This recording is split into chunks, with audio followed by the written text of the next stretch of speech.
ಕಾನ್ ಸಮುದ್ರ ಹಾಂ, ರಾತ್ರಿ 10 ಗಂಟೆಗೆ. ಹೌದಾ ಸರ್? ಇವತ್ತು ಬಂದಿರೋ ಉದ್ದೇಶ ರಾಗಿ ಬಿಡಕ್ಕೆ ಸರ್, ಕಾರ್ಡ್ ನಮ್ಮ ಡೇಟ್ ಇತ್ತು, ಹಾಂ, ಆ ಡೇಟಿಗೆ ಬಂದಿದ್ವಿ. ಆಮೇಲೆ ನಿಮ್ಗೆ ಅಮೌಂಟ್ ಎಲ್ಲ ಕರೆಕ್ಟಾಗಿ ಬ್ಯಾಂಕ್ ಖಾತೆಗೆ ಹೋಗ್ತಾ ಇದೆಯಾ? ಬರ್ತಾ ಇದೆಯಾ?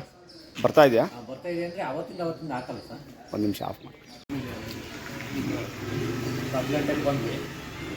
ಅಮೌಂಟ್ ಅಂದರೆ ಅವತ್ತಿಂದ ಹಾಕಲ್ಲ, 15 ಸತಿಂದ ಆಗುತ್ತೆ ಸರ್. ಈಗ ನಿಮ್ಮ ಅಕ್ಕಪಕ್ಕ ಇದ್ದಾರಲ್ಲ ರೈತರು, ರಾಗಿ ಬೆಳೆದವರು, ಅವ್ರದ್ದು ಅಮೌಂಟ್ ಬಂದಿಲ್ಲ ಅಂತ ಏನಾದ್ರು ದೂರುಗಳಿದೆಯಾ? ಎಲ್ಲರದು ಅಕೌಂಟ್ಗಳು ಹಾಕಿಲ್ಲ? ಹೌದು, ಹಾಕಿಲ್ವಾ ಯಾರಿಗೂ? ಸೊ ಮುಂದೆ ಏನು ತೊಂದರೆ ಆಗ್ದಲ್ಲರಂಗೆ ಹೇಳ್ತೀರಾ? ಮುಂದಿನ ತೊಂದರೆಗಳ ಬಗ್ಗೆ ಅಡ್ವಾನ್ಸ್ ಆಗಿ ಏನು ಹೇಳೋದು? ಅಲ್ಲ, ಟೈಮಿಗೆ ಕರೆಕ್ಟಾಗಿ ಹಣ ಹಾಕಿ ಅಂತ ನೀವು ಹೇಳ್ತೀರಾ ಅಂತ ಕೇಳ್ತಾ ಇರೋದು. ನಾವು ಹಣಕ್ಕೋಸ್ಕರನೇ, ಉದ್ದೇಶ ಇರೋದೇ ನಮಗೆ ಮೇನ್ ಹಣದ ಅವಶ್ಯಕತೆ ಇದೆ. ಹಾಂ, ಎಷ್ಟು ಬೇಗ ಆಗ್ತದೆ ಅಷ್ಟು ರೈತರಿಗೆ ಅನುಕೂಲ ಆಗುತ್ತೆ.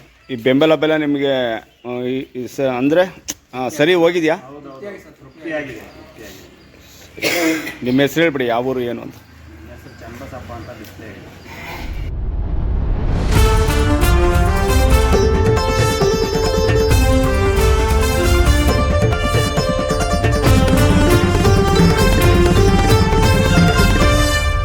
ಅರಸಿ ವಾರ್ತೆ, ಇದು ಸುದ್ದಿ ಸಮಯ.